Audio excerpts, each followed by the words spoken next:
Los que no me conocen, mi nombre es Gabriel Berger, soy profesor de la Universidad, de la Escuela de Negocios y director del Centro de Innovación Social. Y esta es nuestra primera actividad abierta del año, así que estamos muy contentos de la convocatoria y de la participación de todos ustedes, y en particular de dar inicio con esta temática que nos convoca. Algunos nos preocupa y por sobre todo nos tiene que servir para reflexionar y ajustar la brújula posiblemente en algunos casos, pero por sobre todo revisar y reafirmar los compromisos y las estrategias de cada organización.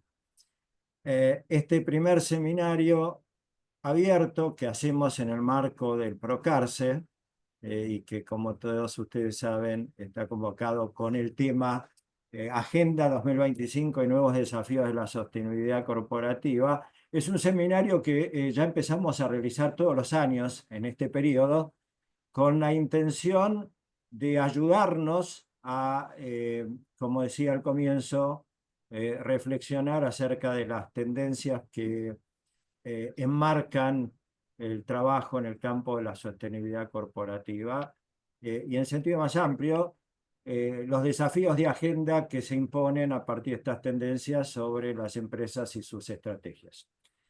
El Procarce, para muchos de ustedes ya conocidos, el programa de capacitación en responsabilidad social y sostenibilidad corporativa, que desarrollamos ya hace 19 años y que cuenta con la colaboración institucional de AmCham Argentina, del SEATS, de Sistema B y de Pacto Global en la Argentina. Nuestros socios, estas 4 organizaciones, son actores claves en la agenda de la sostenibilidad del país y de la región, y estamos muy orgullosos de contar con su acompañamiento. En el marco del Procarce, venimos formando a quienes lideran y conducen y trabajan en temas de sostenibilidad corporativa desde hace mucho tiempo, como lo marcamos, y ya contamos con 600 egresados en este programa, lo cual nos permite constituir una red muy potente, muchos de los cuales muchos de los integrantes de esta red son parte de este seminario, así que también les damos la especial bienvenida. Bueno, sin más preámbulo, quiero darle la palabra a Cintia Giolito, que lidera el Procarce, para que nos introduzca en el panel. Gracias, Gabriel. Buenos días y le damos la bienvenida entonces a este primer evento de lanzamiento del Procarce. Como saben, el título nos despierta y nos lleva a un camino de reflexión e intercambio acerca de los grandes desafíos, las tendencias, las agendas de la sustentabilidad corporativa en un ajedrez, como decimos, de riesgos económicos, climáticos, geopolíticos, sociales, de derechos humanos y ambientales. La agenda va a ser muy concreta, vamos a tratar de ir a una conversación con 4 grandes referentes a los que agradecemos, los 4 panelistas que hoy nos van a acompañar, los vamos a ir presentando y vamos a establecer un tiempo de discusión para una primera parte del panel, con las presencias y ya agradeciendo las presencias de Alberto Andreu, PhD, de Sebastián Vigorito, ahora mismo los voy a presentar.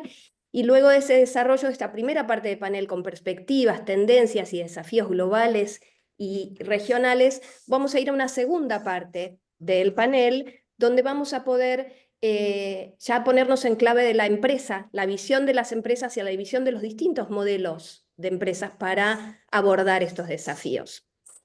Entonces, para desarrollar el panel en su primera parte, vamos a tener la presencia de 2 panelistas.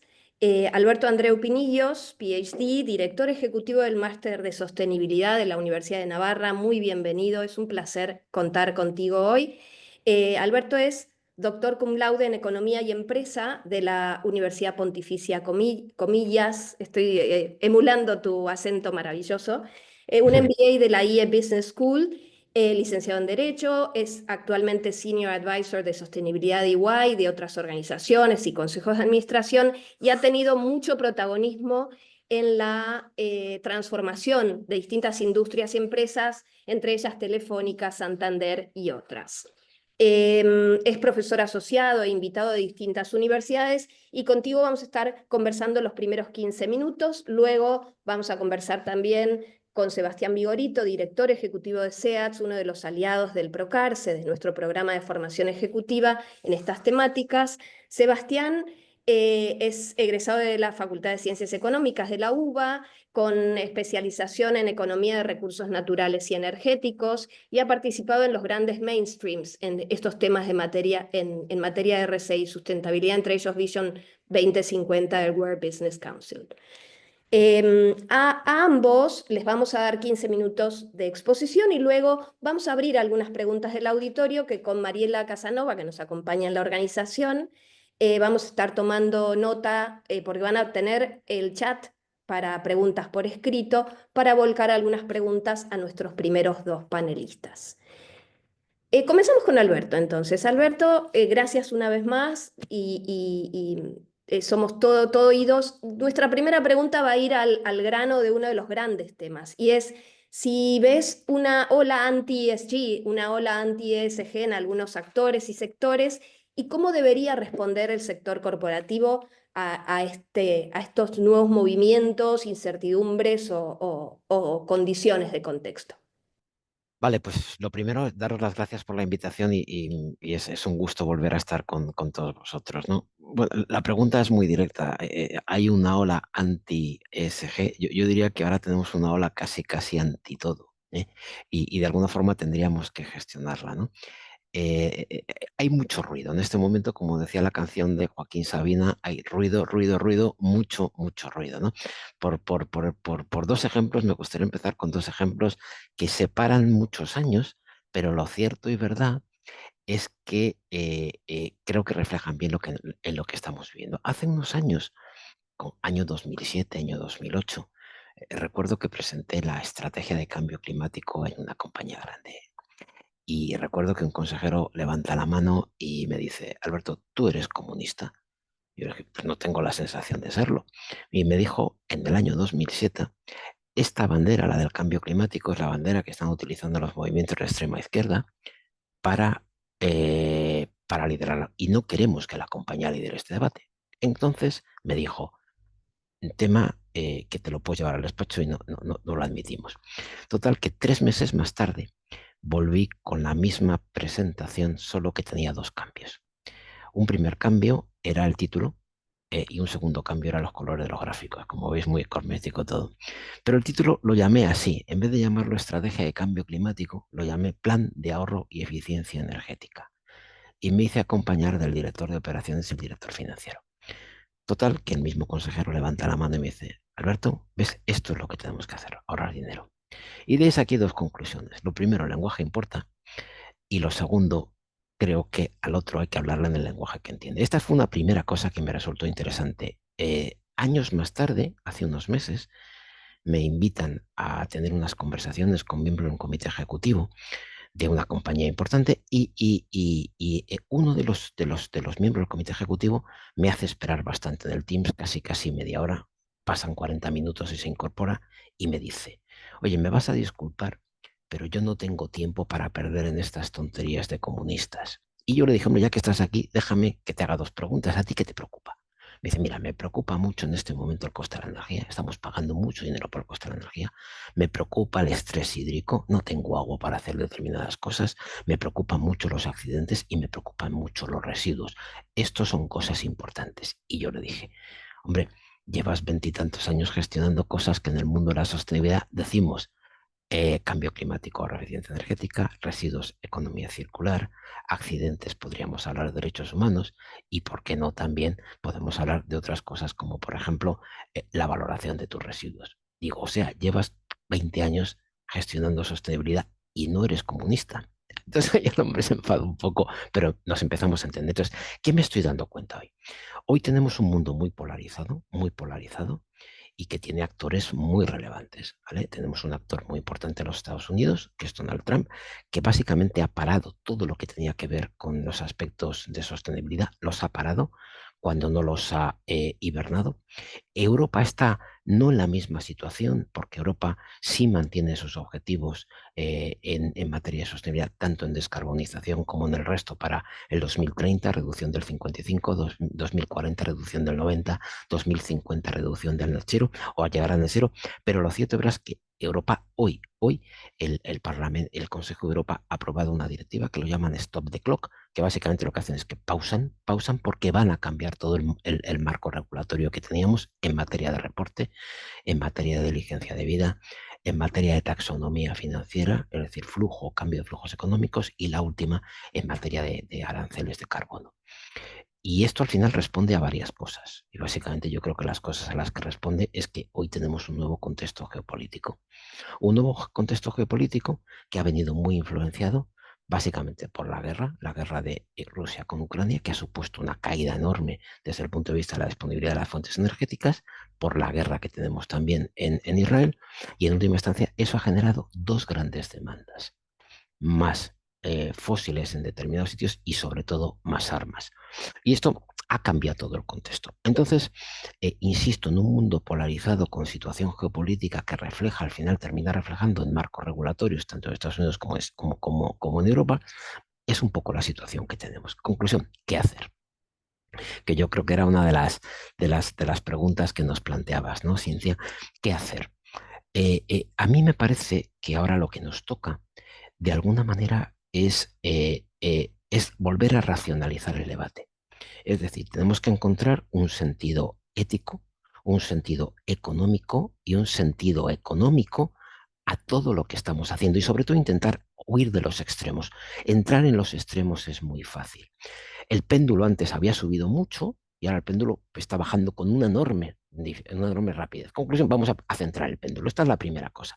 Y creo que la segunda cosa que tenemos que hacer es volver a los básicos de este mundo en torno a los cuales se generaron los principales debates. Ojo, hace muchos años. Hace muchos años. El otro día hice un ejercicio y le pasé a mis alumnos la Declaración Universal de los Derechos Humanos del 48, que básicamente es el centro de todo lo que se ha generado después en materia de derechos humanos. Y fue muy gracioso porque alumnos 22, 23 años cogen y me dicen, esto, esto es la máxima expresión del wokismo. Y yo pensé, estamos bien, Declaración Universal de los Derechos Humanos, en torno a las que se han construido los consensos básicos, pues resulta que es la máxima expresión del wokismo. Entonces, ¿qué creo? Con ese objetivo de racionalizar el debate y ese objetivo de encontrar los básicos, eh, yo me estoy haciendo una especie de argumentario que me funciona muy bien, especialmente en el seno de comités de dirección y consejos, cuando la reacción es, oye, ¿tú eres comunista? Entonces, me está funcionando bien lo siguiente. Os digo qué cosas. Primero, cuando hablamos de sostenibilidad, ¿de qué estamos hablando? Creo que definir el concepto nos ayuda. Y creo que definir el concepto nos ayuda a ver una cosa, y es que estamos hablando de un paquete de cosas que van de creación de valor a largo plazo, van de gestión de alguna forma de riesgos y oportunidades asociadas al desarrollo económico, social y ambiental, va también de equilibrio de necesidades y va de transparencia para crear un ambiente de confianza que permita la inversión en los negocios. Esta es la primera cosa. La segunda cosa en la que hablo, de alguna forma, es entender que esto no es una moda. Esto no es una disciplina como la ética que tiene, siglos de historia. No, esto es una disciplina que podemos tirarla hacia los años 40. Empezamos con la Declaración del Universal de los Derechos Humanos y vemos como que al día de hoy se ha llegado después de muchos años de historia en la parte social, en la parte ambiental y en la parte de gobernanza, y también en la parte conceptual. Es decir, esto no es una moda de hoy que surge como consecuencia de un péndulo que creció. Esto arrastra de la historia y arrastra en última instancia un movimiento que intentó buscarle una racionalidad ética, económica y científica. Segunda cosa o tercera cosa que me viene muy bien plantear, y siempre planteo una pregunta, es, ¿vale todo a la hora de ganar dinero? Y ahí tengo un consenso generalizado, no todo vale. Y si alguien me dice que todo vale, pues entonces empezamos a hablar de otras cosas, pero todo siempre surgió por intentarle buscar unas líneas rojas a la hora de ganar dinero. No todo vale a la hora de ganar dinero. Las líneas rojas y el movimiento de sostenibilidad empieza con los business ethics. Intentaba decir una cosa, que hay cosas que pueden ser legales, pero a lo mejor no son éticas. Y las compañías muchas veces van pasos más allá. Cumplen la ley, de alguna forma tienen códigos de conducta, tienen códigos también del propio sector y tienen muchas más cosas. Pero yo creo que hay un consenso generalizado en el que no todo vale a la hora de ganar dinero. Hay otro cuarto punto que siempre pregunto y esta pregunta es, ¿se puede crear valor a los accionistas si no se lo creas a los clientes? Y no se lo creas a los empleados y no se lo creas a la comunidad. Y ahí obtengo una respuesta que es muy interesante y es que mucha gente me dice sí en el corto plazo, no en el largo plazo. Luego volvemos a la idea del largo plazo. Y evidentemente se puede ganar mucho dinero en el corto, pero no puedes construir en el largo. La quinta pregunta que estoy haciendo es acerca de los riesgos. Y los riesgos, ¿con qué me estoy encontrando? Y la pregunta hago es, hoy por hoy, ¿el riesgo ambiental es un riesgo financiero? ¿Hoy por hoy el riesgo social es un riesgo financiero? ¿Hoy por hoy el riesgo de gobernanza es un riesgo financiero? Y obtengo un sí clamoroso. Sí al riesgo climático como riesgo financiero, dudas algunas veces con respecto de los aspectos sociales y ninguna duda respecto a los aspectos de la gobernanza. No hay que echar más la vista atrás para ver que los grandes escándalos corporativos fueron un problema de ausencia de gobernanza con una enorme destrucción patrimonial. Es esta pregunta que estoy haciendo que me resulta interesante también. ¿Existe oportunidad de ganar dinero asociado a los temas de sostenibilidad? Y me he encontrado que sí. La sostenibilidad genera palancas de valor en muchos aspectos, por ejemplo, en la reducción de la prima de riesgo, por ejemplo, en entrar en nuevos mercados potenciales, por ejemplo, en generar nuevos márgenes porque te permite incrementar precios, te genera ahorros de costes. En consecuencia, la sostenibilidad es una herramienta de creación de oportunidades muy interesantes. No todo el mundo tiene la capacidad de verlo, pero el que lo vea lo puede ver. Siempre pongo el ejemplo cuando hablamos de esto, y es que cuando se crea Netflix, por ejemplo, Netflix fue a venderle el proyecto a Blockbuster. Miremos hoy dónde está Blockbuster y miremos hoy dónde está Netflix. Con este mundo pasará igual. Las tecnologías de recuperación de carbono, por ejemplo, o por ejemplo las tecnologías de renovables, o por ejemplo productos que sean capaces de circularizar. Todo eso es un modelo de negocio que hay que poner en valor.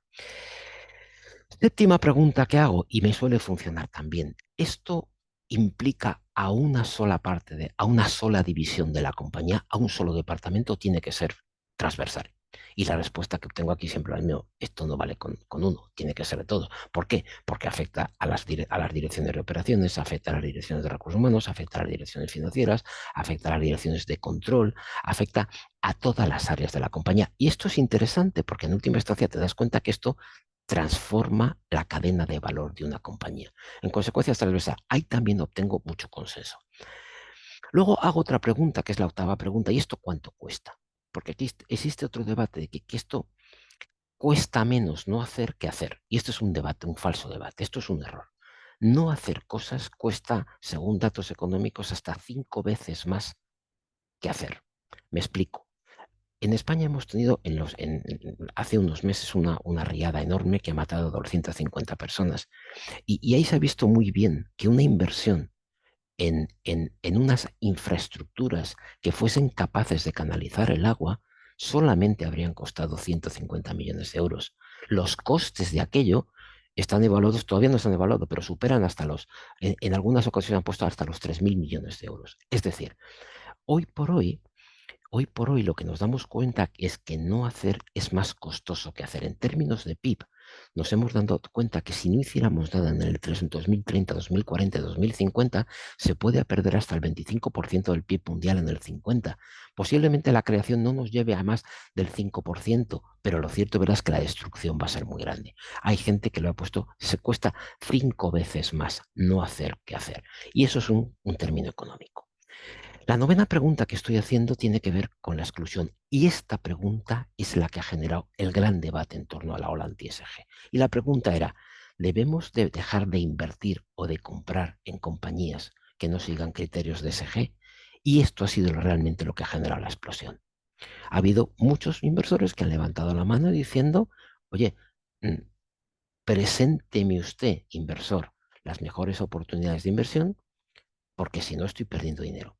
Y aquí detrás de esto hay una demanda que aparece en los Estados Unidos. Al principio fue una carta que dirigen determinados fiscales generales de los estados, especialmente del sur, a los grandes fondos, donde les acusan de dos cosas: de no ejercer debidamente su deber fiduciario, es decir, presentarle a los inversores las mejores oportunidades de inversión, y segunda cosa, de constituir un cártel, por ejemplo, a través de la Net Zero Bank Alliance, entre otros de bancos inversores, donde se invertía siguiendo los mismos criterios. Esto es lo que lo ha roto todo.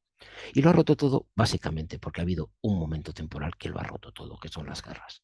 Hoy por hoy se gana mucho dinero invirtiendo en armas, hoy por hoy se gana mucho dinero recuperando los fósiles. Este ha sido el gran debate. Y este debate, la inversión de exclusión, ha generado un tinte sobre todo que realmente ha generado la ola de ESG, la ola anti-ESG. Y la última pregunta que suelo hacer, la 10ª pregunta, que es esta: ¿se puede cambiar un modelo económico sin cambiar el marco regulatorio?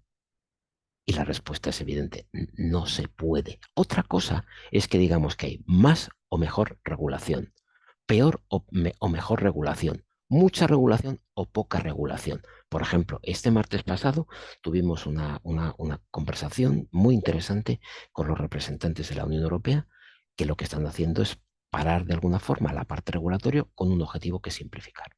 Europa en el último año había sacado 1.500, 1.300 iniciativas en materia de ESG. Estados Unidos 350. Bueno, pues esto de alguna forma te replantea. Nadie discute que hay que regular. La discusión es si hay que regular mucho o poco, y bien o mal. Fijaros que, y que termino con esto, en materia de sostenibilidad, las normas, los estándares de reporte, que serían como las normas internacionales contables, las que se han desarrollado en Europa, los llamados estándares europeos de sostenibilidad, establecían que una empresa que identificase muchos aspectos como materiales tendría que reportar hasta 1.400 data points, unos quantis, otros qualis. Pero es que en materia financiera no se reportan más de 50, 60. Es decir, como decía el bueno de Asterix, se han vuelto locos estos romanos. La simplificación creo que exige una simplificación. Y aquí nos vamos a encontrar con una cosa, y con esto termino, que es muy importante, en materia, por ejemplo, de reporte. ¿Qué es mejor? ¿Tener muchos data points de 3.000 empresas o tener menos data points de 70.000 empresas? Esta creo que es la clave. En consecuencia, ¿qué me he dado cuenta? Que si vamos haciendo este tipo de preguntas progresivas sobre el concepto, sobre si es una moda o no, sobre las líneas rojas, sobre la creación de valor, sobre los riesgos, sobre las oportunidades, sobre la transversalidad, sobre la magnitud del coste de no hacer, y sobre la regulación, ahí hay consensos. Donde no hay consensos y donde empieza a no haber, es en la inversión de exclusión. No tomemos el todo ni la parte por el todo y pongamos foco en lo que siempre fue en las líneas generales de consenso. Esto era un poco mi visión. Ante el ruido de Sabina, volver a la racionalidad. Bueno, últimamente yo creo que el sentido común empieza a ser poco racional, así que no sé dónde iremos. Gracias, Alberto. Nos empezás a traer claridad en torno a las preguntas. Así que ahora invito a Sebastián Vigorito, el director ejecutivo de ELSE, Consejo Empresario Argentino para el Desarrollo Sostenible, a que nos des tu mirada respecto de las agendas, las nuevas agendas, profundizar en estos conceptos y claridades de la sustentabilidad y qué desafíos observas. Sebastián. Bueno, primero buenos días y gracias como siempre por la invitación. Gracias Cintia, gracias Gabriel. Y bueno, la verdad que me es muy fácil hablar ahora después de Alberto, porque nos ha hecho un setting de scene invalorable. Alberto lo conozco de cuando mi pelo no era tan gris y cuando Yo Alberto tenía pelo, ya acuérdate. tenía pelo, claro. Exacto. Nos conocimos en Madrid Exacto. hace muchos años y enseguida seguimos en contacto por simpatía y acercamientos ideológicos. Así que lo único que te hago es una corrección muy importante. Cuando tú dijiste que Asterix decía que los romanos están medios locos, en realidad fue Obelix y decía que estos Ah, romanos están medios majaretas, que no sé qué debe significar, pero bueno, era una corrección que... bueno, no puedo estar más que de acuerdo con el panorama que presenta Alberto. Alberto hace un perfectísimo análisis de contexto. Te diría, Alberto, que coincide 100% con el análisis de contexto que hemos hecho nosotros 2023-2024. Empezamos con un marco post-pandémico que dejó todo bastante desordenado, un nuevo mapa geopolítico y geocomercial que lo está cambiando todo, un sistema global de cadenas de valor que cambian su lógica, producto de la pandemia, y luego por producto de los conflictos bélicos y las guerras, que como todos sabemos, no hay nada menos sustentable y sostenible que una guerra, ¿no?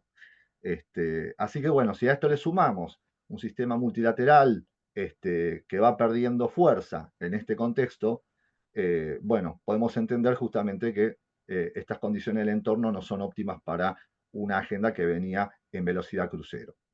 Yo a esto le sumo la fragmentación global, como un subproducto de la nueva geopolítica, de los nacionalismos, etcétera, la fragmentación global a nivel macro y a nivel micro, lo que sería la polarización social prácticamente en todos los países que con 2024-25, con 60% del mundo en elecciones, o sea, en medio de proselitismos políticos, esa polarización social también fue empujada por la polarización política y ahí surgieron estas antinomias que conocemos, la woke, anti-woke o los anti-ESG o anti-todo, como dijo Alberto, que me sumo a esta idea de hay una interpelación a prácticamente todo el orden instituido, ¿no?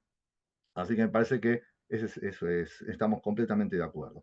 Yo ahora me gustaría agregar, cosa que lo he hecho hace muy pocos días en el kickoff, un complemento a esto, para no dejar que solamente hablemos nada más que, digamos, echarle la culpa al contexto, ¿no? Echarle la culpa a Río, vamos a echar también un poco, no de culpas, pero sí de responsabilidades, incluso al ecosistema de la sostenibilidad, ¿no? Como ecosistema, como comunidad.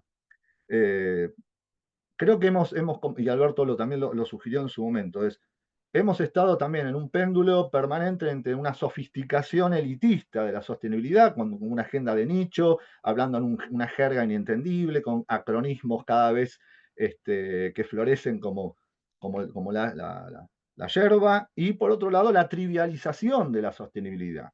Esos dos extremos nos han hecho mucho mal, y esto creo que tiene poco que ver con el contexto geopolítico, sino que tiene que ver más del lado del practitioner, más del lado digamos, del mercado de la sostenibilidad. Dentro de la trivialización me refiero tanto a cosas como festival de sellos, certificaciones milagrosas, enamoramientos tardíos de los bonos de carbono, las metas basadas en no ciencia pero hechas por moda. Eso ha generado también digamos, un argumento que los detractores de los anti-ESG lo pueden tomar y nosotros tenemos que decir, bueno, algo de razón debes tener, ¿no? También a nivel local lo que tenemos es una importante cantidad de conflictos socioambientales que han habido en el país, principalmente por grandes proyectos de inversión en el cual algunas organizaciones de la sociedad civil, voy a ser muy, muy cauto en esto, en vez de gestionar los conflictos, los han fogoneado los conflictos y hemos tenido grandes proyectos de inversión que se han ido del país por conflictos que se podían haber manejado de otra manera a nivel socioambiental, a lo cual muy poca gente lleva, digamos, la contabilidad, sí, de los proyectos que se tuvieron que ir, en algunos casos con capital hundido, pero en muchos otros casos, digamos, lo que llaman costo de oportunidad. ¿Cuántas inversiones se han perdido por este tipo digamos, de lamentables situaciones, ¿no? Por otro lado, también tenemos, digamos, voy a hablar un poquito más a nivel local, la regulación. El derecho ambiental en la Argentina ha ido de mal en peor. Digamos, nosotros le decimos que vive en una tríada entre lo confuso, lo profuso y lo difuso, ¿sí? Esto tampoco ha servido para mantenerle el estandarte de la seriedad que tiene la agenda de sostenibilidad. Los medios de comunicación ante los conflictos sociales han puesto en un mismo nivel a un ambientalista con conocimiento que a un asambleísta con sentimiento, lo cual no es lo mismo, es así un desprecio por el conocimiento científico. Bueno, puedo seguir el listado de este tipo de autocrítica que hay que mirar no solamente hacia el contexto, sino hacia nosotros. Y quizás el más sonante de todos ha sido, digamos, el autobombo, ¿no?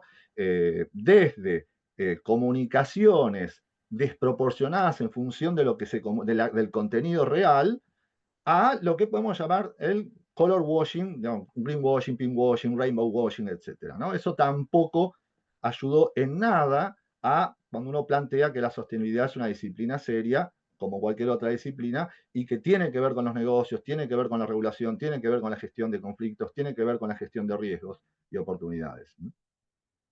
Insisto, esto no es justificar a los detractores de la ESG, pero sí es entender, para no volver a cometer estos errores, de que no podemos nosotros, desde los liderazgos empresariales, seguir, digamos, conviviendo con inconducta de este tipo. Tenemos que ser mucho más custodios de las agendas de sostenibilidad, si no vamos a correr el riesgo de volver a cometer estos mismos errores.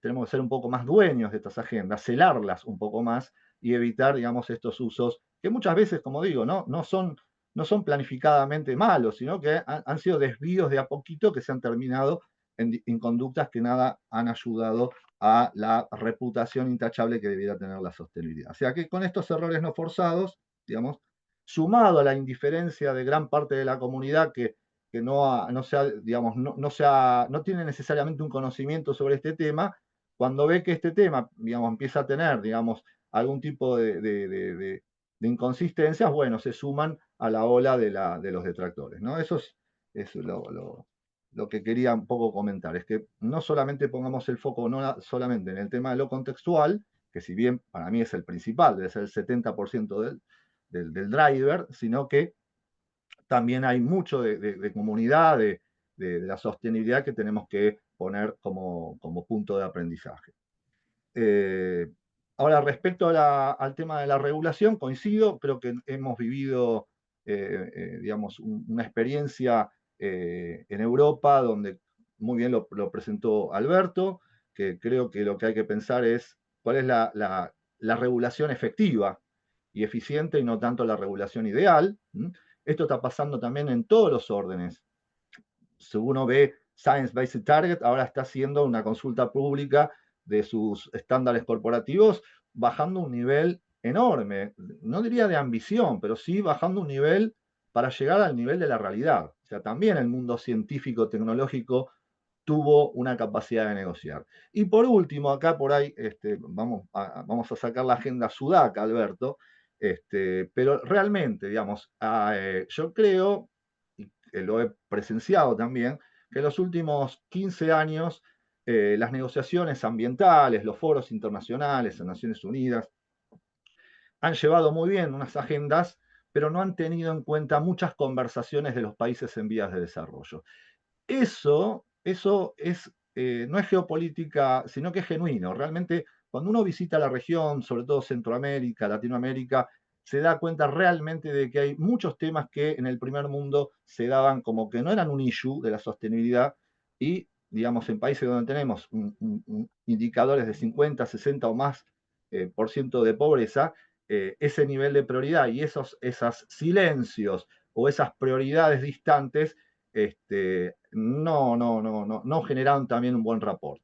Ejemplo de esto se puede ver en la agenda climática, ¿no? El 80% del financiamiento es para una agenda de adaptación y solamente un 20% del financiamiento es para una, perdón, al revés, una agenda de mitigación y solamente un 20% es para una agenda de resiliencia y adaptación, que es lo que nosotros necesitamos en países en desarrollo. No que digamos que la agenda de mitigación no nos interesa, obviamente que sí, pero que nuestra prioridad, y también lo pueden ver también en nuestros vecinos de toda la región, es la generación de resiliencia social, infraestructura, comunitaria y sobre todo de las cadenas de valor. Por último, felicito a Alberto por sus identificación de cuánto importa cómo se hablan las cosas, el código, que no es un tema cosmético, yo creo que es un tema de código y de nuevo, de desofisticar, que muchas veces pasa en las reuniones de board, ¿no? Donde te dicen, por favor no me hables con acronismos. Claro, realmente, digamos, no le hemos dado una mano a los decisores para hacer esto entendible, sin caer en la trivialización, nuevamente, ¿no? Digamos, como se decía. Pero es muy importante cómo se dicen las cosas. Yo hoy creo que se está, digamos, como decía, volver a los básicos. Hoy se está, digamos, hablando muchísimo de cadenas de valor resilientes, inteligentes, gestión de riesgo y oportunidades e impactos en las cadenas de valor, digamos. Creo que lo que se está hablando es menos títulos rimbombantes y más factura técnica detrás de cada una de las acciones y cada una de las propuestas. Bueno, simplemente eso, creo que estoy con el tiempo cumplido. Estás muy bien y tenemos ya tiempo para preguntas o repreguntas. Gracias a ambos. Y va una primera pregunta del auditorio para Alberto, para aclarar. La voy a hacer tal cual está escrita, pero creo que es para una aclaración, que es: ¿en qué te basas para decir que hay dudas respecto de que el riesgo social no representa riesgo financiero? Bueno, ¿cuáles son los riesgos financieros en tu mirada? Para traer un poco de análisis a este tema, recordando una frase que leí hace muy poquito de tu parte, que es: la sostenibilidad dejó de ser una cuestión de activismo para convertirse en materialidad financiera. Entonces, ¿qué pasa con los riesgos sociales y la representación de los riesgos financieros? Es pregunta pertinente porque realmente hay una evidencia muy nítida, relación causa-efecto entre el riesgo ambiental y el riesgo financiero. Lo hemos visto. Hay muchos casos de escándalos corporativos por ausencia de sistemas internos de control que han generado tal. Sin embargo, el riesgo social es la hermana pobre, es el hermano pobre de los riesgos ESG. Entonces, hay que hacer un ejercicio interesante para hacer correlaciones y que especialmente se vea desde el punto de vista de financiadores. Entonces, ¿dónde estamos empezando a encontrar?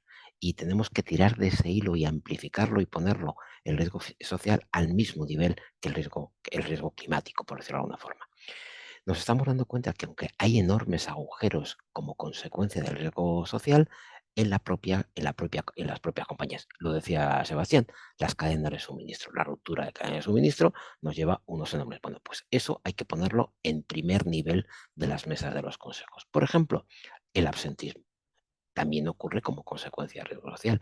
Eso hoy en determinados sitios es importante. Por ejemplo, que nos encontramos la retención del talento. También es un riesgo que también pasa. Es decir, lo que quiero decir no es que, y posiblemente me haya explicado mal, no he querido decir que no hay una relación financiera en el riesgo social. Digo que lo que tenemos es que subirlo a primer nivel, cuantificándolo y de alguna forma equiparándolo. Y eso al final es hacer información. Yo acabo de dirigir una tesis doctoral de un doctorando que básicamente ha puesto foco en eso, en la cuantificación del riesgo social como riesgo financiero, con un montón de datos que me parece importante. Eso hay que ponerlo en primer nivel de consejos y de comités de dirección. Excelente. Gracias, Alberto. Sebastián, hay otra pregunta que nos vas a poder llevar a conversar sobre el tema, que es el cambio de metas, dice una de las participantes. ¿Es realmente basado en evidencia o es simplemente un cambio que responde al contexto? ¿Y qué pasa con las metas en términos de desafíos de las empresas? Bueno, yo creo que hay varios casos, ¿eh? Hay empresas que han subestimado, no han hecho un análisis de contexto y han seteado metas con poco conocimiento de las factibilidades técnicas de ser cumplidas en tiempo y forma, ¿sí? O sea, no es que ha habido una mala praxis, o no ha habido digamos, una intencionalidad, pero sí que han utilizado el conocimiento que había, han sido presionados quizás por modas, por muchos fondos de inversión que estaban pidiendo también, bueno, tenés que estar en tal plataforma, y bueno, se vieron seducidos y setearon metas quizás flojas de papeles, ¿no? Después están los que lo hicieron prácticamente por una cuestión solamente por moda, porque había que estar, ¿no? Y bueno, digamos, ahora toca, digamos, lo que se llama el pragmatismo de la sostenibilidad, que es decir, bueno, seamos realistas y veamos si estas metas que hemos puesto son realistas a la luz de una nueva realidad. Yo acá lo que quiero acá sí es una cuestión de contexto. Hace 5 años atrás, digamos, hablar de un acuerdo internacional para la reducción y eliminación del plástico y de toda su cadena de valor, hubiese sido algo interesante para explorar hoy, en medio de cómo está el mundo, desde las cadenas de valor globales, afectadas por las guerras, el trilema energético. Recordemos esto no es un invento nuestro, o sea, nosotros no manejamos los vértices del trilema energético. los maneja la realidad, hoy hace que eso sería prácticamente algo poco factible. Entonces, en el momento que se han seteado las metas, están los que han, por eso hice, digamos, la autocrítica que habría que hacer del sector es, ¿quiénes lo han hecho porque había que hacerlo? ¿Quiénes han mantenido prudencia? Han dicho, mira, yo a pesar de todo prefiero no poner metas. Tenemos empresas que han puesto objetivos sin metas y fechas, por ejemplo, o han puesto metas de corto plazo, pero no de largo plazo. O sea, hemos visto muchas medidas prudentes. Pero no hay un solo business case. Lo que sí vemos es que, digamos, lo que se viene es el realismo o pragmatismo de la sostenibilidad, incluso energético, donde se van a reformular a la luz de las realidades actuales, ¿no? Pero no hay un solo caso. Son muchos los casos. Cada industria es diferente, ¿sí? Sabemos que están los hard to abate y sectores que son muy difíciles, que justamente ahora, por ejemplo, Science Based Target está analizando incluso guías sectoriales para que puedan no quedar afuera. Esa es la cosa, porque Science Based Target lo que hacía es, acá está el objetivo, el que puede, y el que no, que haga esfuerzo. Y entonces también yo le tiro un poco la oreja a Science Based Target, sino mucho. Nos ha llevado a esto. Ahora, ¿por qué no bajas a la realidad de lo posible, no la realidad?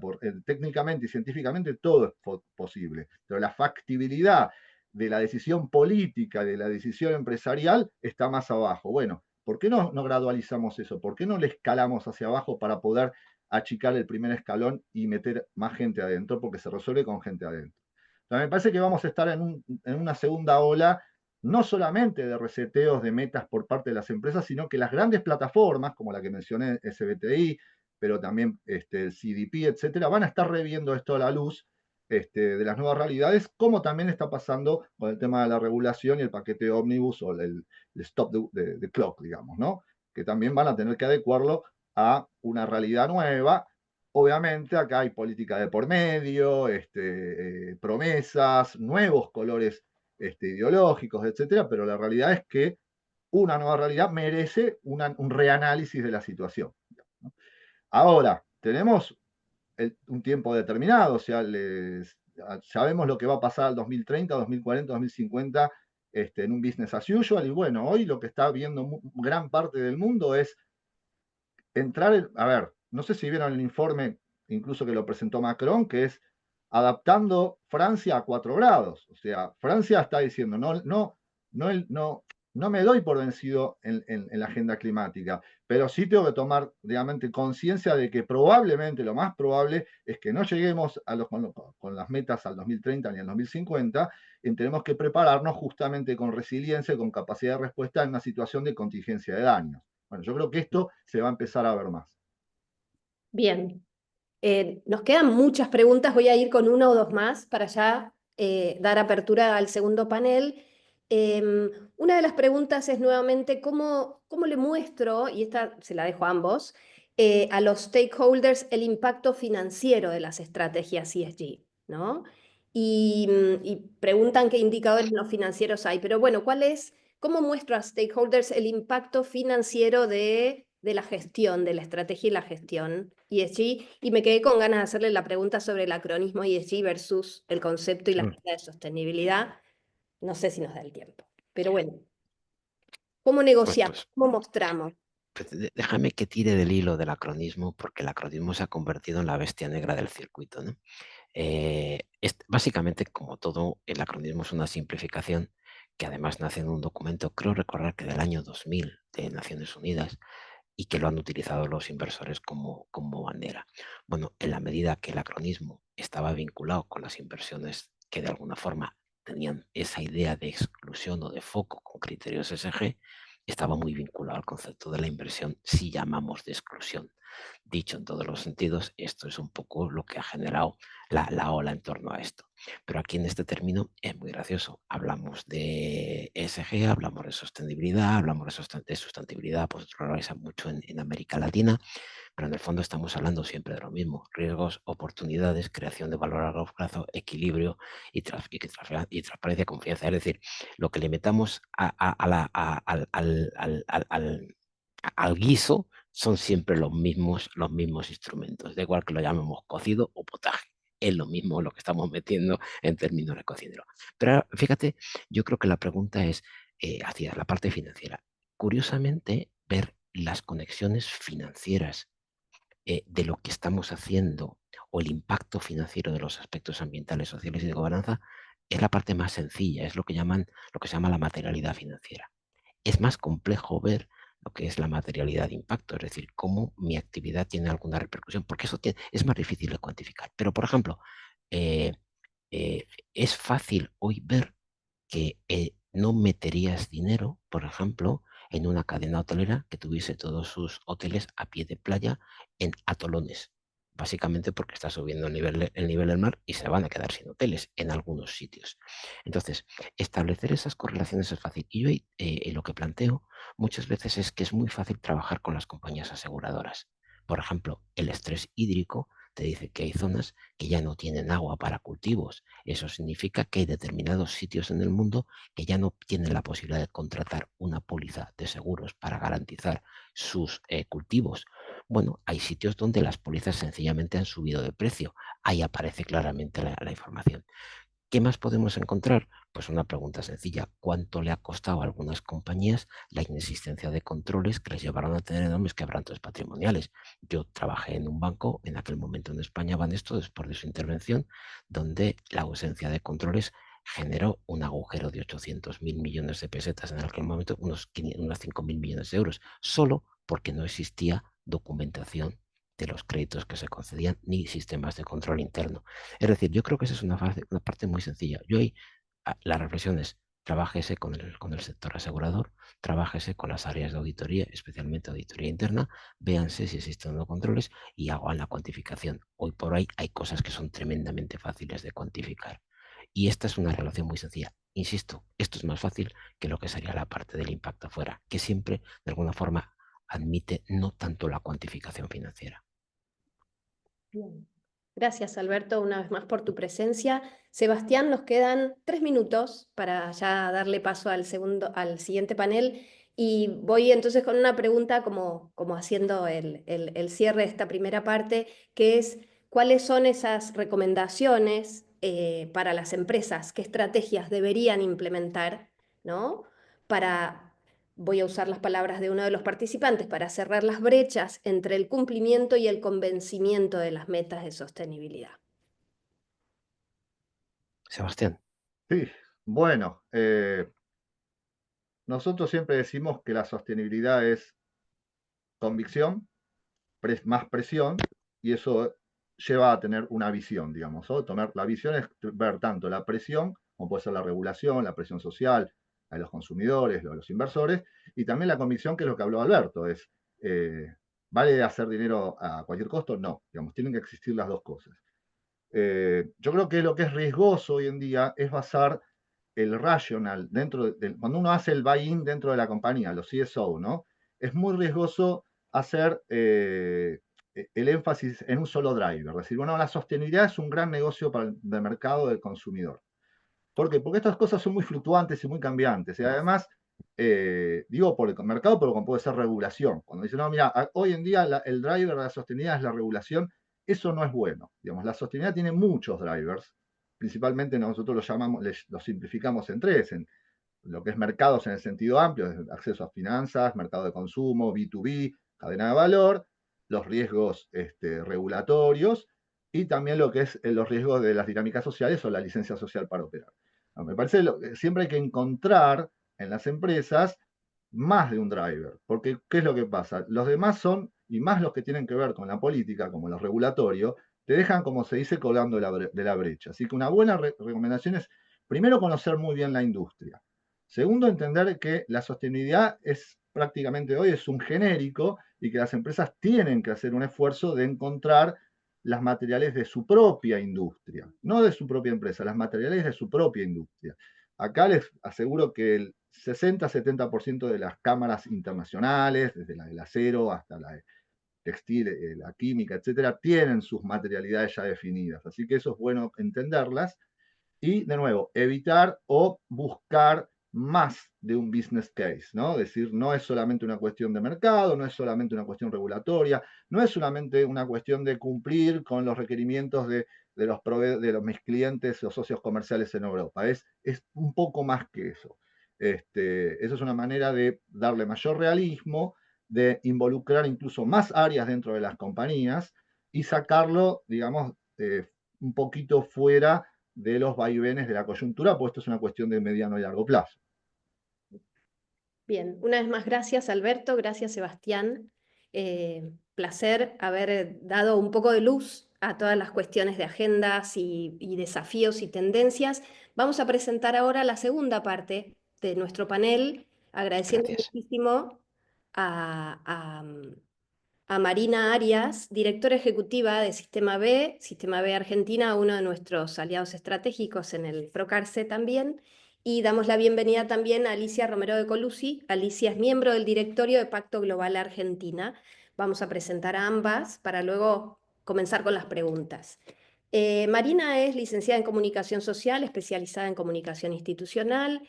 Tuvo diversos cargos en medios y en comunicación, y luego de 18 años de carrera fue alineando el propósito personal al laboral y hoy es directora ejecutiva de Sistema B. Alicia, además de ser miembro del directorio de Pacto Global Argentina, es presidente CEO de una empresa argentina con acceso a mercados internacionales, que es Betson S.A., una empresaria destacada en esta industria en la industria alimenticia y de aditivos, y han recibido a lo largo de estos años variados premios, como el premio PYME Banco Galicia, premio de exportación, premio a la mujer empresaria, y desde el año 2019 es miembro de la mesa directiva de Pacto Global. Con Marina y con Alicia lo que nos proponemos es entrar de lleno a la mirada de la empresa y de los modelos de empresa. Entonces, la primera pregunta directa a Marina es, ¿cuál es la visión de Sistema B en torno a estas agendas de la sostenibilidad corporativa? Gracias, Cintia, y un placer acompañarlos, estar acá presente, ser parte de esta conversación. Me encantó escuchar a Alberto y a Sebastián y nos sientan las bases para esta conversación. De hecho, la última pregunta me hizo un puente directo, así que voy a entrar un poco con eso. Quería traerles dos temas fundamentales en esta etapa. Tengo acá, ahí está. Dos temas fundamentales en esta etapa. Y uno tiene que ver con la convicción, que es algo que se acaba de mencionar, la convicción y el rol que juega la convicción en estos momentos para las empresas, en el mundo empresarial y en los debates que estamos teniendo. Y otro es el rol de la empresa en este momento de la historia, ¿sí? Me gustaría como conversar y hacer foco en esas dos cosas. Por un lado, traerles desde dónde es nuestra mirada, ¿no? El Sistema B busca cambiar un paradigma económico, busca cambiar la mirada sobre los negocios y entenderlo como algo más amplio, no solamente la rentabilidad, sino en el mismo nivel de importancia, en la misma dimensión, considerar el impacto social y ambiental en esas decisiones económicas, ¿no? Entonces, desde ahí nuestra mirada. Contarles que el movimiento nace en el 2012, en el 2011 había 220 empresas B en B Corps, en realidad en Estados Unidos y Canadá, y en el 2012 arranca el movimiento B por 4 fundadores latinoamericanos que se unen a B-Lab y llevan a todo el mundo el movimiento B Corp. Hoy tenemos más de 9.500 empresas en el mundo, ¿sí? Con esto, ¿qué es lo que les quiero traer? Digo, es algo que ha ido en aumento. Los estándares B son altos estándares a nivel global, sobre todo en materia social y ambiental, por supuesto, entendiendo que la empresa ya gestiona desde el mercado, por supuesto. ¿Y qué está pasando en este contexto? Muchos me traen la pregunta, bueno, ¿y ahora qué pasa? Ahora las empresas siguen, continúan, no hay ninguna empresa que se haya bajado del movimiento B, sigue creciendo, esta tendencia sigue en crecimiento, sigue en aumento y que llegan cada vez más empresas con este nivel de compromiso y convicción. Entonces, Respecto a quiero profundizar en qué significa la convicción en este momento también, ¿no? Porque, y recién hablábamos de la racionalidad y está buenísimo. Digo, la convicción es más que lo pasional y el activismo, ¿no? Quisiera borrarlo un momento de ahí, no porque no lo tenga, lo tiene, pero hay más condimentos en esto. A ver, por un lado, las empresas del movimiento B y las empresas hoy en el mundo tenemos aquellas que nacen con triple impacto y nacen de esta manera y nacen con foco en generar las soluciones que estamos necesitando a nivel global. Y por otro lado están aquellas que se transforman, ¿no? Aquellas que deciden empezar a gestionar de esta manera porque fijan ese norte en la empresa, porque creen que ese es el camino. En ambos lugares hay mucha convicción, ¿sí? Y lo que tienen, la particularidad que tienen, es apropiarse de esto dentro del negocio. No es algo distinto, algo anexo, que la empresa cuando no le va bien lo corta, sino que es parte intrínseca del negocio y es la forma en que las empresas gestionan y hacen su negocio, ¿sí? Es parte de su modelo y eso es clave en este contexto cuando hablamos de convicción. Cuando hablamos de los condimentos de esta convicción, encuentro 3 grandes condimentos. Uno es el cambio de mindset, ¿no? Entender la empresa de esta forma y no de otra. Y entender la transformación y un proceso de mejora continua, ¿no? No es que ahora soy una empresa mala y ahora soy la empresa perfecta, sino que hay niveles de conciencia en los que vamos evolucionando y vamos dando pasos en ese sentido. A nivel que me doy cuenta que debería ser así, y a medida que puedo implementarlo de acuerdo a montones de cuestiones en el contexto, pero voy fijando ese norte porque lo entiendo ya de esa forma. Luego está la visión de futuro. En la visión de futuro, por un lado, entran los nuevos nichos de mercado, ¿no? Quienes hayan estudiado también en mi época, el nicho del mercado es algo re importante. Ok, ¿cuál es el nuevo nicho del mercado? Generar soluciones hoy es un nuevo nicho de mercado. Entonces, eso, cuando miramos el futuro, bueno, ese es un gran futuro para las empresas. La gestión de los recursos, ya no es posible tirar, ahora son recursos, economía circular, esto está muy metido en el core de las empresas como parte de lo que hacen, parte de sus ganancias, parte del modelo. El desarrollo de las personas. No es lo mismo aquellas empresas que van perdiendo sus talentos o van perdiendo la capacitación de las personas que aquellas que lo desarrollan y utilizan ese talento internamente dentro de la empresa. Y el cuidado de la comunidad. La empresa está basada en algo mucho más amplio. Cuidar la comunidad es cuidar el negocio, ¿no? Es importante traerlo desde esta mirada todo el tiempo. Y otra cosa que podría ser un mundo en sí mismo, pero lo voy a poner en la visión de futuro, que tiene que ver con el legado.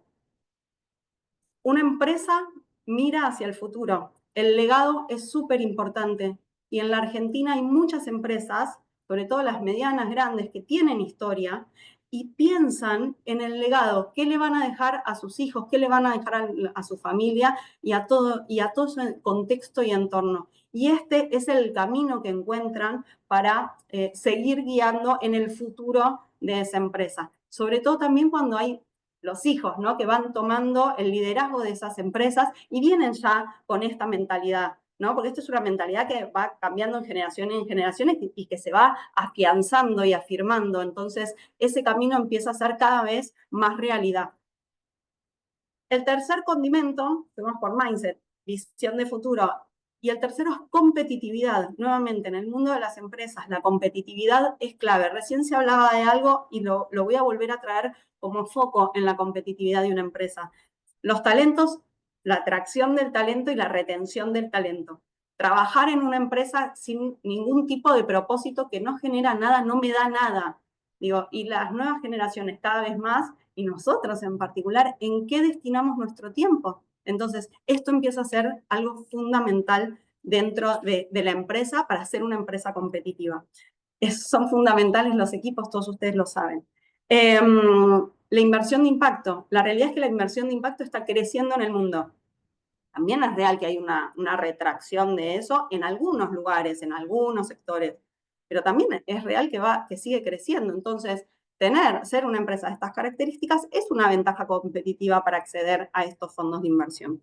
estar a la altura de las nuevas regulaciones, lo veíamos recién, independientemente de cualquier cambio, esto no es una moda, es algo que está para quedarse, ¿sí? Entonces irá evolucionando, pero no a eliminarse. El consumo consciente, tenemos cada vez más consumidores responsables, consumidores conscientes de qué es lo que están comprando y eligen.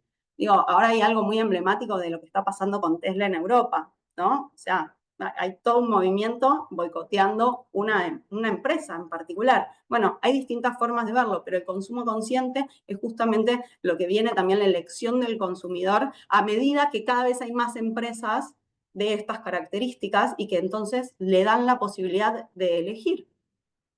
Y la cadena de valor, ¿no? Estas empresas que están tomando y asumiendo estos compromisos no es lo mismo a qué empresa eligen. Tiene que ver también con el consumo consciente, ¿sí? No me da lo mismo. Digo, si yo tengo un compromiso con la carbono neutralidad, no me dan lo mismo qué tipo de proveedores elijo. Necesito algunos que acompañen esa transición que yo estoy teniendo también. Entonces, ahí las grandes empresas actúan como traccionador de todo esto que estamos hablando. Entonces, esto es lo que quiero dejarles cuando hablamos de convicción de las empresas. Y esta convicción en este momento de la historia, lo que nos trae es transparencia, un sinceramiento de lo que está pasando, porque en este momento todo aquello que está vinculado al greenwashing, de lo hago porque queda bien, está cayendo. Porque bueno, ahora hay un discurso que también le queda bien otra cosa. Entonces, este es un momento de sinceramiento. ¿Quién sí, quién no? ¿Quién está para avanzar? ¿Quién no está para avanzar? ¿Quién está a la altura de las circunstancias y quién no? Y este sinceramiento nos trae mucha claridad, porque este es un momento de trabajar aliados, de trabajar juntos. No solo el empresariado, digo, el empresariado, los consumidores, el Estado, ¿no? Entonces, y esto me trae un gran paraguas para entender dónde, cómo y con quién trabajar en estos momentos. Eso a nivel convicción. Lo otro que les quería traer es el rol de la empresa como actor social. ¿Cuál es el rol de la empresa en este momento de la historia? Nuevamente, según nuestra visión de Sistema B, hay cosas que ya como que venimos compartiendo en todo esto. Después Alicia nos dirá también desde su experiencia como empresaria. Pero el rol de la empresa, primero, como despejar la X, ¿no? La empresa es un actor social. Actúa en la sociedad, se nutre de los colaboradores, de los trabajadores, de las personas, de la sociedad, se nutre de los recursos. Indiscutiblemente es un actor social. La cuestión es qué tipo de actor social es, ¿no? Entonces, hasta ahora nosotros estamos acostumbrados a que el Estado y las ONG son quienes se encargan del bien común. Ahora, tenemos un Estado corriéndose, un Estado quebrado y corriéndose, lo cual hace una oportunidad para la empresa de estas características para hacer otro tipo de acción, de actor social. Entonces, digo, si vamos a contextos, ¿no? Si nosotros nos fijamos, por ejemplo, la OMM en su último informe ya alertó que estamos por arriba de los acuerdos del Acuerdo de París, ¿no? Estamos por arriba del 1.5 que habíamos acordado, recién algo hablaban recién también. El 2024 fue el año más caluroso. Todo esto tiene consecuencias, fenómenos que están impactando en la sociedad, están impactando en el planeta, con altos costos, como decían antes. De hecho, alertó sobre unos 150 fenómenos que están pasando en el mundo en el último tiempo, de los cuales, fíjense, 100 han ocurrido en América solamente. Y si lo queremos hacer muy propio y traerlo, solamente en el 2025, fíjense lo que pasó en Argentina: incendios forestales y la inundación de Bahía Blanca. Trágico. Dos fenómenos trágicos en la Argentina, grandes fenómenos trágicos en la Argentina, con altísimas consecuencias, ¿no? Eso sumado al índice de pobreza y la oportunidad, ¿no?, del Estado corriéndose. ¿Y por qué digo oportunidad? Porque justamente se abre el espacio para que la empresa sea ese otro actor que estamos necesitando y que queremos impulsar. Porque el Estado y la sociedad civil ya han demostrado que no son suficientes para dar solución a las problemáticas socioambientales que tenemos. Entonces, ¿qué tipo de actor quiero ser desde la empresa, pudiendo poner la fuerza del mercado en función de todas estas soluciones. Y acá quiero traerles un caso. La verdad es que me cuesta a veces elegir entre los casos de las empresas B. Son muchos casos maravillosos para traerles. Por acá hay muchas empresas B también, que ahí las vi. Pero les voy a traer el caso puntual. Estamos de tiempo, soy chiquito. Les voy a traer el caso de Cookmaster lo más rápido que puedo. El caso Cookmaster es una empresa B, que da servicios alimenticios a gran escala. Uno de los lugares son las cárceles, ¿sí? Cookmaster podría decir, doy el servicio que me piden por pliego. Ya está, es fácil eso. Es algo que ya venían haciendo. La cuestión es decidir hacer las cosas de otra manera. Master, por un lado, en todo su sistema gastronómico y todo lo que propone, hace que la alimentación llegue a la cárcel. Quien quiera después saber más del caso lo charlamos, pero la alimentación a cada una de las personas que está presa le llega esa alimentación. Además, forman a las personas en gastronomía y luego son parte de una red para que esas personas puedan tener trabajo. Lo que ocurre con todo eso es que bajan los índices de violencia en la cárcel, ¿no? La gente come, o sea, no es menor el caso. Baja el índice de reincidencia y todo esto colabora con la familia y colabora con la sociedad en general, donde se bajan los índices de violencia. Entonces, fíjense cómo la actitud, ¿no? El compromiso de una empresa con este camino genera una transformación enorme en la sociedad, ¿no? Ahora, no es solo, es con el Estado. Esto se ha elevado ahora a política pública, ¿no? Entonces, las empresas ahora tienen que cumplir con estos requisitos, aquellas que dan esos servicios. Entonces, hay un gran potencial de colaboración en esto. Entonces, simplemente para cerrar, así como elegimos qué tipo de personas queremos ser todos los días en nuestra vida, elegir qué tipo de empresa quiero llevar adelante en este momento de la historia es clave, entendiéndonos como generación bisagra, ¿sí? Y nada más, gracias por su atención. Gracias, Marina. Gracias. Y completando este panel, tenemos la mirada de una empresaria como es Alicia, que además representa a una organización colectiva de trabajo en sostenibilidad como es Pacto Global. Así que, Alicia, la pregunta es muy simple y muy compleja también, ¿no? Porque te preguntamos cómo se prepara la empresa argentina frente a este contexto, este marco regulatorio, esto que decíamos, esta matriz de riesgos multidimensionales. ¿Y cuál es el rol, por lo tanto, de la empresa argentina en este contexto? Estás muteada.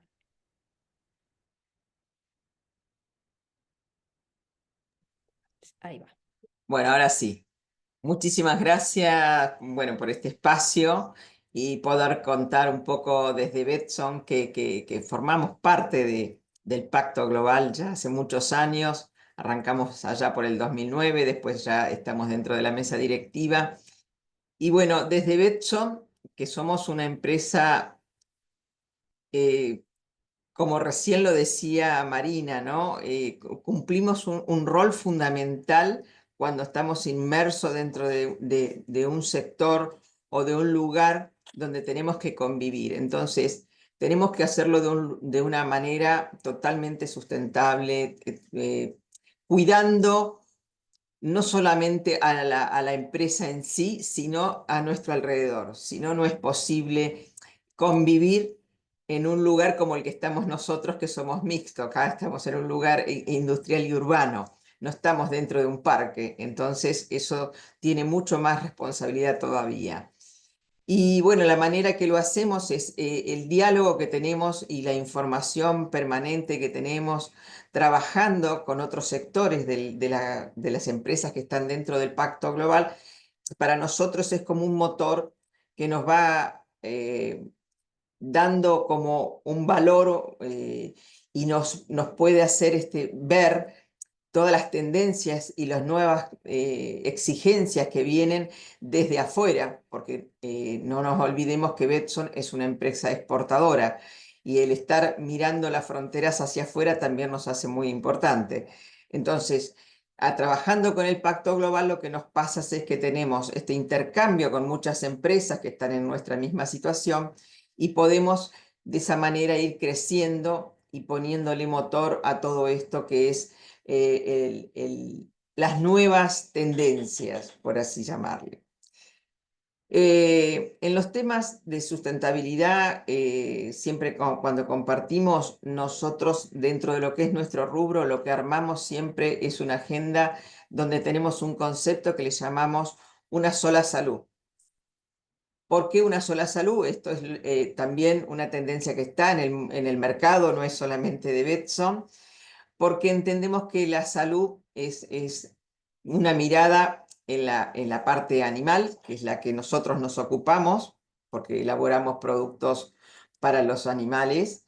La salud ambiental, también tenemos una mirada por ahí, y la humana. Entonces, cuando juntamos estas tres, para hablar de ello, hacemos de una sola salud. Esto lo vamos planificando dentro de la empresa, lo vamos monitoreando constantemente, cuáles son los impactos, cuáles son los riesgos, porque qué es lo que buscamos y qué es lo que queremos que suceda, que nuestra cadena de valor se mantenga constantemente a la vanguardia de lo que nos va exigiendo las tendencias de los mercados. El hecho de llegar a Europa a veces nos pone muchos límites, entonces no podemos estar desatentos por más que somos una pyme.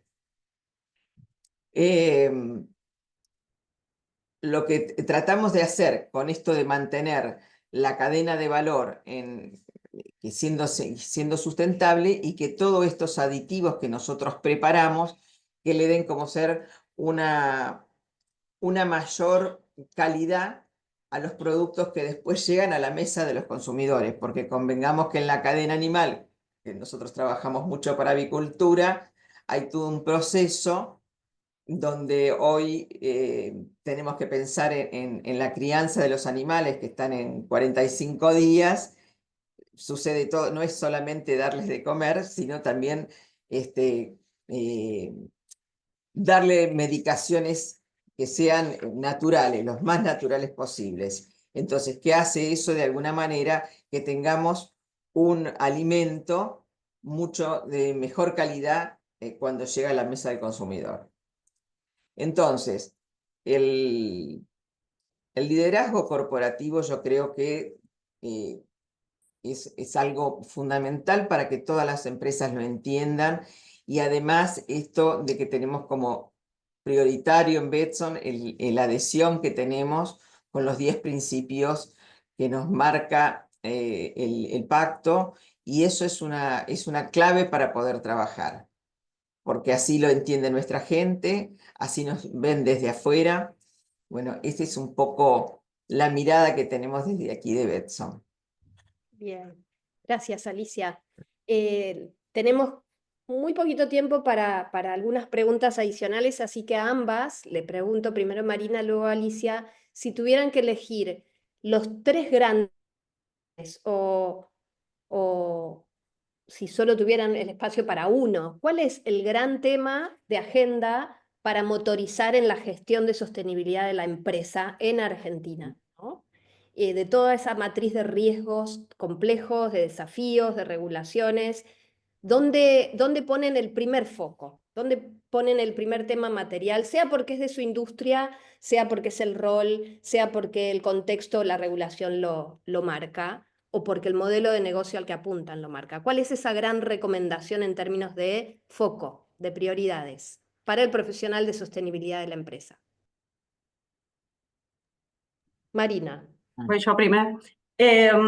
Mira, es una pregunta compleja porque realmente creo que en la diversidad de empresas, tamaños, industrias, los focos cambian radicalmente. Entonces, para hacer algo transversal en esto, creo que ayudando a los líderes de sostenibilidad de las empresas, ojalá, es tratar de entender que es fundamental para que esto progrese el que la sustentabilidad sea parte del negocio y no esté en los costados, ¿no? Me pasa un montón de encontrarnos con empresas y decir, no, y sí, soy re comprometido y hago esto.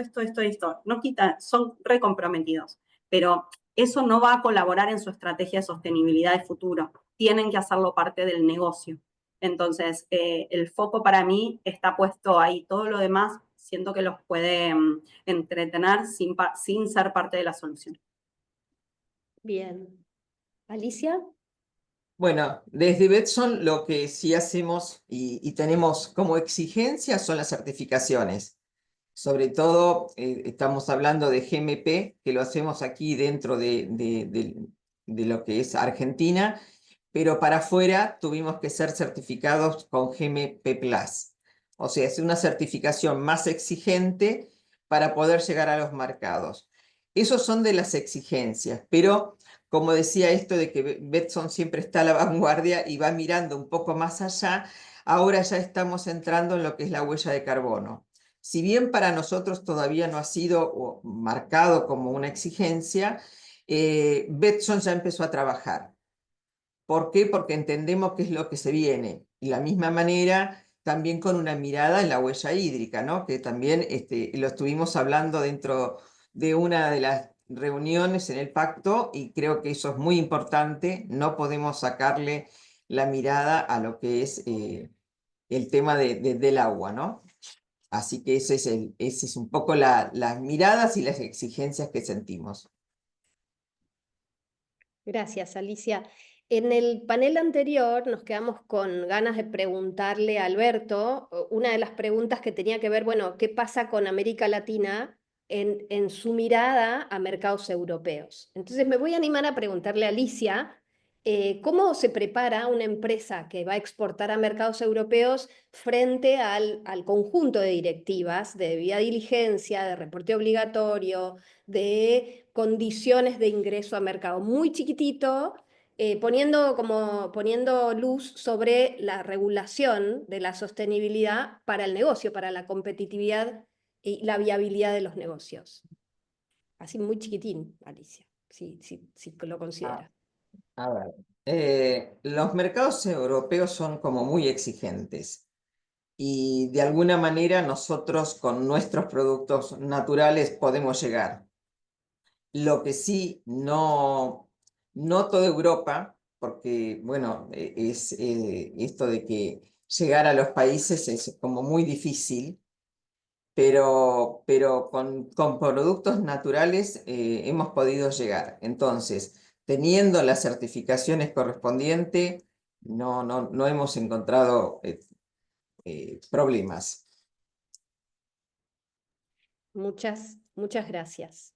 Bueno, una vez más gracias Alicia, Marina, Sebastián y Alberto. Un placer escucharlos. Nuestro objetivo, como bien dijimos, es comenzar a poner blanco sobre negro, traer luz, debatir y generar como que se vayan también con tensiones a sus espacios de trabajo y de conversación, pero sí poner luz a las estrategias de sostenibilidad en las empresas y a nuestra propia capacidad, entendimiento y gestión de tantas variables tan complejas y de tan múltiples dimensiones. Para hacer un comentario final, una reflexión final, también a la luz de tantas posiciones, de tantas publicaciones, de tantas distintas miradas y tensiones, es que invitamos a Gabriel Berger, al director del Centro de Innovación Social de la universidad y el director de Procarse, a que pueda tomar los 10 minutos finales de este encuentro y que nos lleves un poco por este camino de ir tomando puntas de lo escuchado y reflexionar juntos. Gabriel. Estás muteado. Ahí estamos. Bueno, muchísimas gracias. La verdad que las 4 presentaciones nos ayudan a empezar a entender cómo está cambiando el panorama, cómo están cambiando los desafíos que se presentan para este año en el campo de la sustentabilidad corporativa. Y voy a hacer algunas puntualizaciones. Algunas se mencionaron y otras por ahí implican alguna ampliación de lo que se viene hablando. Estamos en un periodo donde sí estamos afectados por los conflictos internacionales, por las guerras, pero no podemos obviar los conflictos políticos y los conflictos ideológicos y las guerras culturales que algunos mandatarios, gobiernos o administraciones están impulsando y que sirven de marco. No es para entrar en esa guerra, sino para entender qué es lo que está pasando. Y no se mencionó hasta ahora el movimiento anti-DEI, de estas siglas de, también hablando de los acronismos, de diversidad, equidad e inclusión, que se plantea como parte de la discusión en muchos lugares, que es parte de este movimiento anti-woke que venimos hablando y que ha llevado incluso a la judicialización de algunas de estas políticas en empresas. Los temas de transición energética, el abandono de los combustibles fósiles, los movimientos que promovían la eliminación de plásticos, tienen un aspecto de militancia que condimenta el contexto en el cual las empresas se mueven. Y en ese sentido también hay que tener en cuenta qué es lo que pasa en la opinión pública. Yo siempre insisto que debemos, en el mundo empresario y en cualquier ámbito donde uno participa y tiene contacto con la agenda pública, debe mirar estudios internacionales como el Trust Barometer, y la edición de este año marca un par de cuestiones interesantes ligadas a qué es lo que está pasando a nivel global en relación a la confianza, que es un aspecto clave en cuanto no solo a licencia para operar, sino a clima social y clima empresarial. Y encontramos que a nivel global el 61% de la población encuestada, estamos hablando de una encuesta que se hace en 28 países hace mucho tiempo y van monitoreando algunos indicadores. El 61% globalmente muestra desafectación y reclamo y queja hacia las instituciones, ¿sí? Y esto es parte del contexto en el cual las empresas operan, y esto refleja parte del clima que explica estos conflictos ideológicos, políticos y culturales que estamos viviendo. Entonces, en ese sentido, el contexto muestra un nivel alto de insatisfacción hacia las instituciones, dentro del cual las empresas quedan muy bien paradas.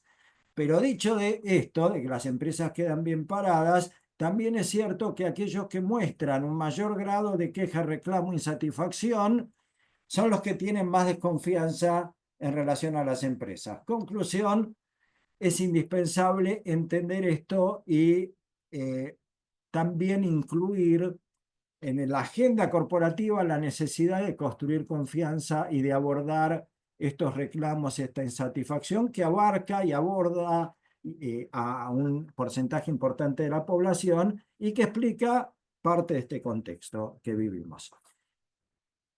Paso a otro tema importante a entender, es el tema de la reacción frente a la terminología y a los acronismos y a el comportamiento de tribu, voy a llamarlo así, que muchas veces se desarrollan en ciertos círculos profesionales y que terminan desafectando a sectores o actores claves que deben acompañar este cambio que impulsamos quienes estamos en esto.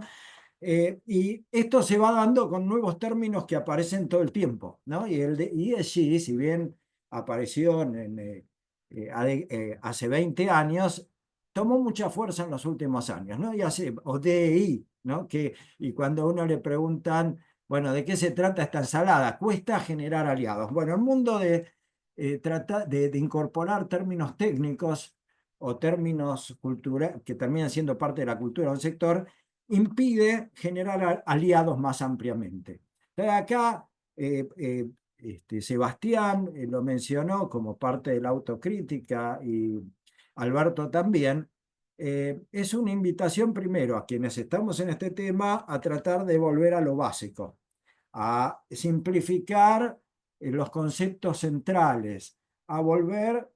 Personalmente creo que tenemos que estar abiertos a que los términos van cambiando porque los términos nos permiten un diálogo más amplio y entender que estamos en esta agenda de cómo construir valor colectivo, de cómo mejorar los impactos sociales y ambientales que generan las actividades empresariales, de cómo construir una sociedad que permita satisfacer las necesidades actuales y futuras, ¿no? Y ahí es donde entramos nuevamente en el campo del desarrollo sostenible, ¿no? Y esto es donde estamos y tenemos que trabajar, y para eso una invitación a encontrar esos aspectos, principios, valores comunes que nos permitan construir alianzas con otros actores para promover una economía que sea más sostenible y que sea más inclusiva. Entonces, ahí viene el desafío de encontrar el balance adecuado entre despolitizar algunas de estas cuestiones que se han politizado producto de estas tendencias y de estos conflictos que nos afectan, y de que inevitablemente las empresas también son parte, ¿no? Porque se ven sujetas a procesos de judicialización impulsados por movimientos políticos, pero volviendo a lo básico, volviendo a entender la racionalidad que está detrás de estos principios que sostenemos en el campo de la sostenibilidad y la participación de las empresas en el desarrollo sostenible, volver a entender de que estamos tratando de construir sociedades y ámbitos institucionales que aporten a esa sociedad que necesitamos y ese modelo económico que necesitamos construir, porque como señaló tanto Alberto como Sebastián, no entender las materialidades y no entender los riesgos sociales y ambientales es no entender cómo esto impacta en las empresas y en los resultados de las empresas. En relación a esto, déjeme por ahí proponer esta mirada que nos tiene que llevar a entender esto como parte de la competitividad que traía Marina. Hace unos años un autor hablaba de competitividad y unas empresas hablaban del concepto de competitividad responsable y competitividad sustentable. Entender, las empresas deben ser competitivas para sobrevivir y perdurar en el tiempo y satisfacer las expectativas de los actores, de los distintos actores de las que dependen. Pero para eso es necesario mirar esta competitividad integrada y orientada hacia la sustentabilidad y hacia la responsabilidad social, porque de lo contrario, los riesgos impactan en los resultados y en el posicionamiento de las empresas, y finalmente también impactan en los resultados económicos y financieros de las empresas. Y esto es una mirada amplia. Entonces, seamos abiertos con los términos, no perdamos de vista en el campo corporativo la competitividad, volvamos a lo básico. Volvamos a mostrar y a enfatizar esos acuerdos que podemos construir con otros actores de la sociedad, mostrando evidencia de que una empresa que no aborda estos riesgos finalmente los paga. Una empresa que no mira las oportunidades finalmente pierde su competitividad y pierde su posicionamiento frente a otros que sí están mirando estas cuestiones, y entender estas tendencias y estos desafíos sociales y ambientales son parte indispensable del modelo de gestión de cualquier empresa hoy, independientemente de los vaivenes y de las discusiones políticas. No obstante, hay un desafío, y no tengo la respuesta, para las empresas trabajando colectivamente en cómo responder a estas situaciones que se van dando, ¿no? Que Argentina abandone la COP en el medio de la COP. ¿Qué hacemos frente a eso? ¿Nos callamos la boca o volvemos a mostrar por qué es importante el cambio climático? Estos son desafíos, por supuesto no tengo la respuesta, tengo algunas ideas, pero me parece que deben ser parte de la reflexión permanente en los ámbitos empresarios y en todos aquellos que estamos preocupados por el desarrollo y comprometidos con el desarrollo sostenible. 11 en punto, cerramos el seminario. Agradezco a los panelistas, Cintia, impecable, el resto del equipo. Muchísimas gracias al equipo del CIS por conducir y liderar y gestionar también esta actividad, y a todos ustedes una invitación a compartir con nosotros sus reflexiones. Vamos a dejar abierto unos minutos el chat para que nos dejen sus reflexiones, que siempre son útiles y bienvenidas. Y esperamos volver a verlos, aquellos que quieran indagar más sobre el programa Procarce. Es un espacio en donde continuamos estas reflexiones al mismo tiempo que brindamos herramientas y marco conceptual para trabajar en esta agenda. Esperamos verlos próximamente. Muchas gracias a todos y queda aquí el chat abierto.